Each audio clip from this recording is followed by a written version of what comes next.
Is Kevin Feige leaving Marvel and headed to Star Wars? We have that and so much more about Marvel. Let's go.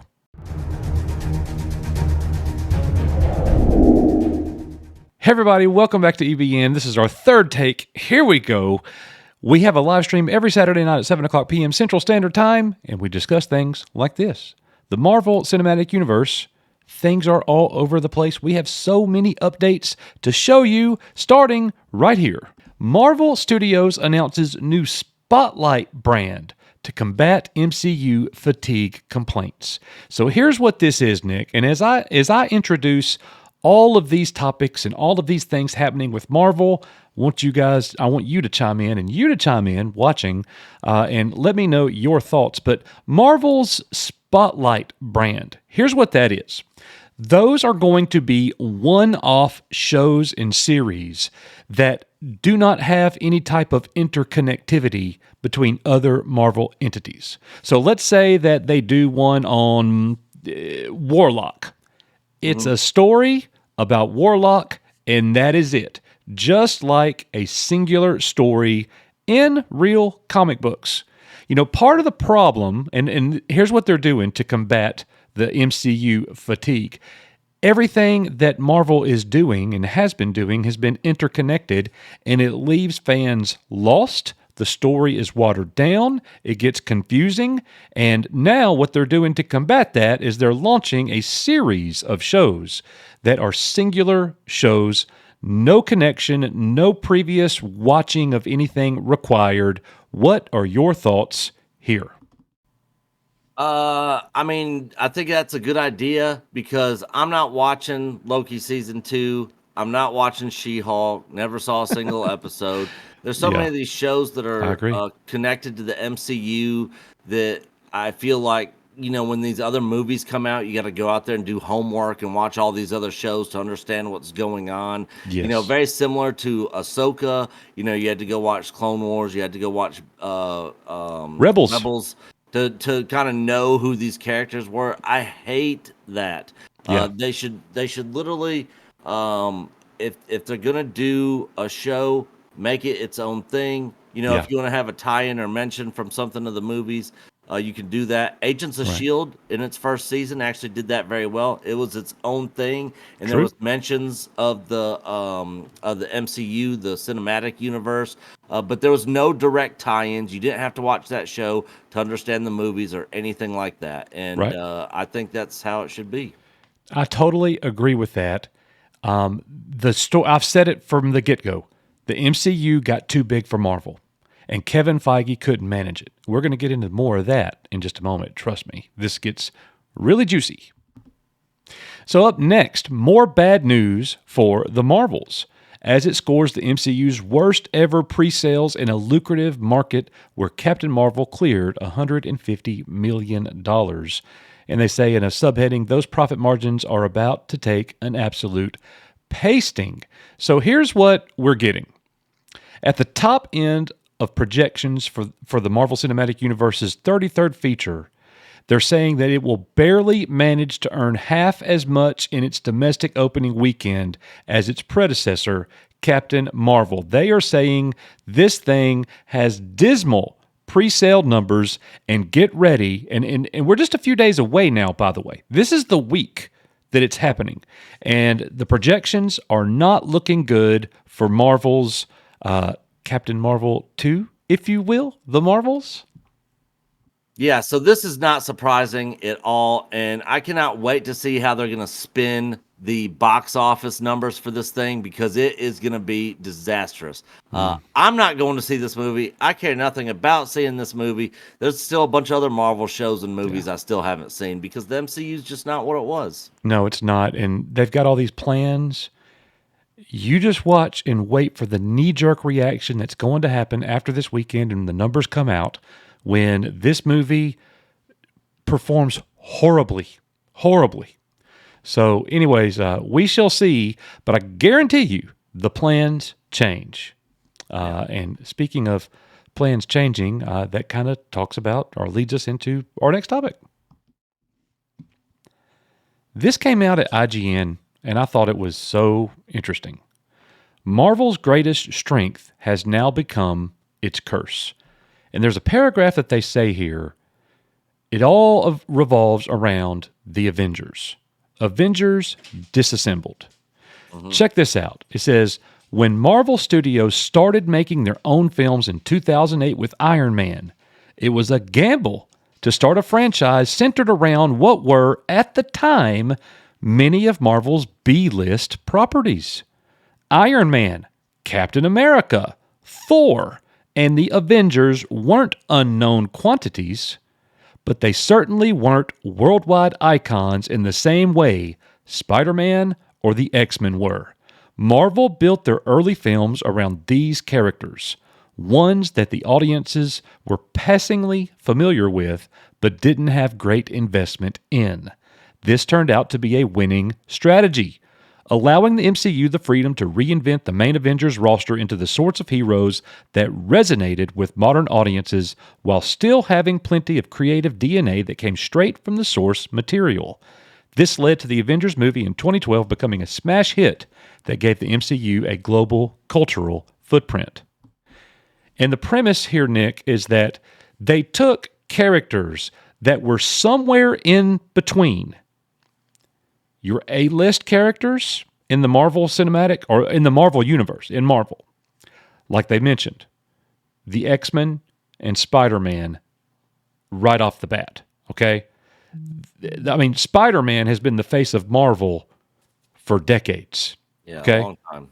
So they took characters that were in between those and secondary characters. Nobody they mentioned is a secondary character. You can never say Thor and Iron Man are secondary characters. However, they referred to them as B-listers. And to that, I agree. They are. They're not anymore because of what Marvel was able to do in the films. But here's the curse of it. They can't do it again. They've tried and they've tried. Shang-Chi, and they're failing. They can't take any of these other characters and blow them up to epic proportions like they did in the Avengers movies. What is your thoughts about this? No, I mean, I agree. They were not, A-list characters in the MCU. But the thing is, you could take, not top tier characters, and if you get the right people involved with telling the story and the right actor to portray the character, you can make it great. Guardians of the Galaxy is a great example of this because I knew nothing about any of those characters in Guardians of the Galaxy, and I read comics and collected comics growing up, as well as Coach did as well. And I didn't know anything about Guardians of the Galaxy. But when I saw the movie and saw the actors that were portraying the characters and all that, it was great. I absolutely loved Guardians of the Galaxy. Great point. And so, if you have a good team of writers writing the story that know the characters and kind of formulate it to modern audiences in the way of not modern woke audiences, but just modern time audience today, and make it fun and exciting and comical at the same time with some action and stuff in there and all that. It's a formula for greatness, and Guardians of the Galaxy is a perfect example of that. And Shang-Chi, Moon Knight, they failed doing it as well. Yeah, they tried doing it with some of these other characters, and it just did not work. There was too much fluff in those. The actors in some of those shows and movies, clap back at fans because fans didn't think it was that great. Right. And when you do that, that just turns people off even more. It's just there's so many elements involved with the downfall of the MCU. It's just not just one thing. But their slate of series that they've tried, doing this again like they did with Iron Man and Captain America just has not panned out well for them. I agree. Totally agree.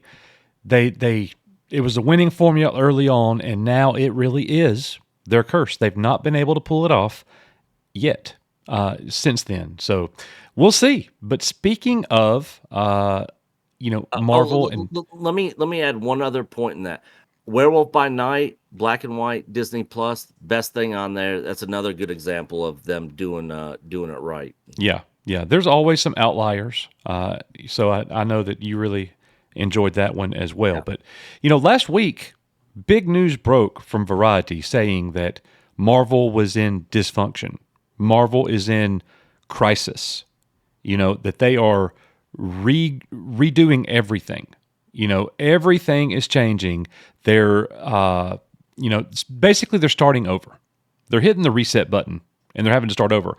But one of the things that they're wanting to do, because of, everything not going so well, it's reported that they are wanting to bring back the original Avengers characters played by the original Avengers actors and have them in a movie again, because that's the trouble that Marvel is in. They got to call back on the old guard who are basically all done. Well, now it's being reported that entire article was a hit piece and has been ultimately rejected by the leaks community. And they are saying, some of the people that are in here are people that get followed, like this person here. My Time to Shine, hello. Like, this is a prominent leaker that is right most of the time. He really is. And he says, one claimed debunked, and I can confirm most of what is said in the Variety article is wrong. And then he continues, after looking into it, I can confirm that no, Dr. Doom is not replacing Kang. And it just goes on and on and on. And I guess my point here, Nick, is just to say Marvel is in such disarray, we don't know what is going on right now. But I'll tell you this, those Brie Larson Marvel's numbers are going to be horrible. And Marvel is in trouble. It doesn't matter if this leak is correct or not. They are certainly in trouble. Yeah, and the thing about leaks is a lot of times, and this has been proven to be accurate time and time again, studios will intentionally leak information to people just to get a feel of how the audience will react, what their feelings will be, and they can kind of use that as a basis on whether they should go through with these plans or change some things up and not go through with what they're planning on doing. So as far as these rumors go, when they start talking about bringing Captain America back, Iron Man back, I was just like, Robert Downey Jr. has publicly said he is done with that character. Yeah. Now, could he come back? Yeah, it's possible if they threw enough money at him and gave him a script and a story that he was actually excited about returning as that character to come back and do. Yeah, he could 100% come back. Right. But until there's an official announcement and it's a signed deal and they start filming, I don't think any of these people are coming back. When you hear a lot of these leaks and rumors and stuff, literally like what Doomcock says, you got to take it all with a grain of salt. Who knows if it's actually even true or if it will actually happen? It's just fun to kind of hear some of the stuff and kind of speculate and have a discussion and talk about it. That's all in fun. Right. Whether it actually happens or not, who knows? Until it's officially announced and like filming and all that stuff begins. I don't buy into a whole lot of the rumor mill stuff. Well, but I like talking about it and having a discussion about it for sure, because it's fun to have those kind of discussions. You mentioned Robert Downey Jr., and that's exactly where we're headed, because the known leaker, My Time to Shine, hello.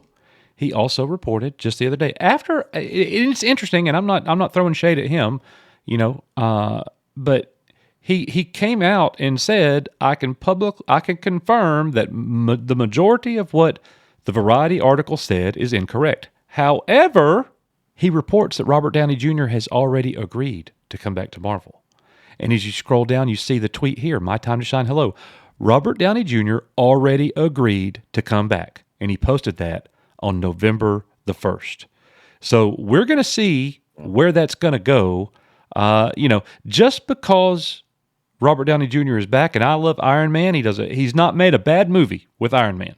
Yeah. He's not had a bad scene as Iron Man. Not one. Not the But first one. I wasn't as big of a fan of the second and third one, but yeah, the first movie was they great. were still good movies. They weren't great movies. They But weren't like trash, but I'm they weren't. saying, yeah. But my point is, just because he's back does not mean it's going to be success. Oh yeah, for sure. But and there hasn't really been a failure with him in it. But the circumstances are perfect. It's a perfect storm. And I hate to say that, but he could come back now, and I would actually predict, if back, the movie could actually fail. Now, a lot of the old guard will return and go watch, and the movie will do, numbers for sure. But just throwing them back in there, it has to make sense. It has to make sense to the audience. And right now, I just don't know what they're going to do. I'm not a writer, so I don't know what they're going to do. But they're going to have to pull some crap off for sure. And Nick, where I wanted to leave you with is the biggest news of all. The same person broke today, he is reporting that Kevin Feige, the head of the MCU, is considering leaving Marvel after Secret Wars. And where's he going to head? To go take over Lucasfilm and Star Wars. That is the latest rumor. I would love for anybody to go take over Star Wars, but I'm not buying this, and I honestly don't. I hope it does not happen. And if it does happen, Nick, I have no faith that Star Wars is going to improve. It's probably going to stay the same. And I mean, Marvel is in shambles right now. How could Kevin Feige leave Marvel in shambles and go to another historical IP like this? That's in shambles currently. Exactly. For anybody that gets sports references out there, this would be like a modern day NFL team today during the current season, bringing Colin Kaepernick in to help lead their team. Feige, at the height of Marvel, he was just killing it over there. Yeah. But his decision making on moving forward after Endgame has completely ruined the franchise.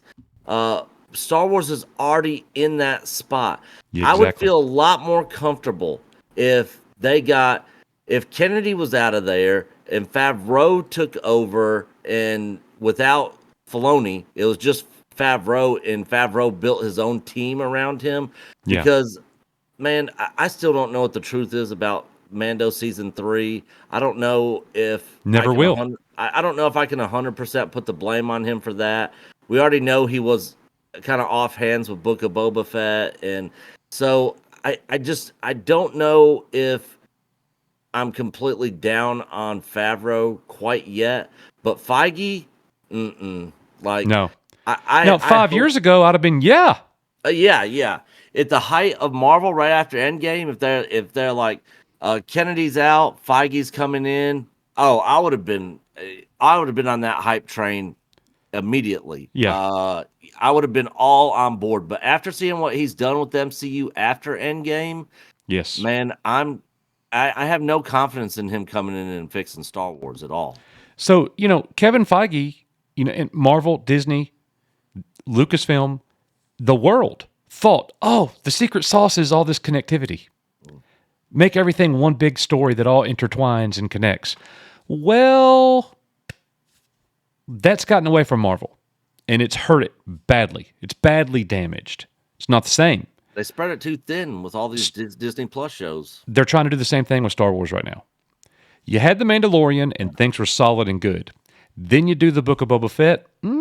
Things didn't. Then you did Mando Season 3. And then Ahsoka. And then you're going to do Skeleton Crew, Babysitters in Space. No. The interconnectivity, it's not working. Tell us one good story. If you could do that, maybe you could fix a franchise. Yeah, because so far they haven't even been able to tell us one good story. Good one lately. It hasn't been at least decent to good since Mando season 2. Yeah. And for everybody out there, that has been watching this channel for a long time, I criticize Mando season 1 and 2 a lot, but overall, those seasons were pretty good. But yeah, it's not. It just hasn't been very good since then. It makes me think of a city developer. Hey, we're going to have this busy street, and on that street, we're going to put a food store, a chain that everybody loves, and it's going to drive so much traffic there, and it's just going to fit in great. Say Chick-fil-A. Mm-hmm. Some of the people are going to be hating on me for saying that. Whatever, but the city developer goes, maybe that's not such a good idea. Let's open up a bunch of C-tier restaurants all down the road. Let's do that instead. Yeah. That's what we're getting, dude. Yeah. Leave the freaking I'm trying to think of some C-tier fast food places. Taco Bells or... Oh, you're going to get wrecked in the comments. Or some, yeah. And I like Taco Bell, but it's not a top tier fast food restaurant. I like some of the stuff at Taco Bell, but they really need to focus on telling one good story. Take it one good story at a time, and have a plan of where you're going to go after that. Yes. You can always make corrections based on fan feedback, that sort of thing. But man, you've got to listen to the fans, because if they're not feeling it and they think you're doing a bad job and you just keep on keeping on, well, you're not getting any fans. You're actually making people leave. People leave. Like people there was go a find other drop off. things. Yeah, there was a drop off on Ahsoka at the end. People go to Apple TV. People go to Netflix. Yeah. People go watch One Piece. Yeah. They're leaving you, Disney. Yeah. Star Wars and Marvel. You're literally running the fans away. Yeah. And they're not doing anything to fix it. They're not making an announcement saying, "Hey, we take full responsibility. We're going down this. They can't path, do that. Whatever." Yeah. But they're never going to do that. No. And then they get behind their fake bot accounts and attack the fans. Yeah, exactly. Guys, it is a huge mess over there. Most importantly, you let us know in the comments what you think about all of this mess. See you Saturday night at 7 o'clock p.m. Central Standard Time. We are your Echo Base Network. See you on the next one. Bye, guys.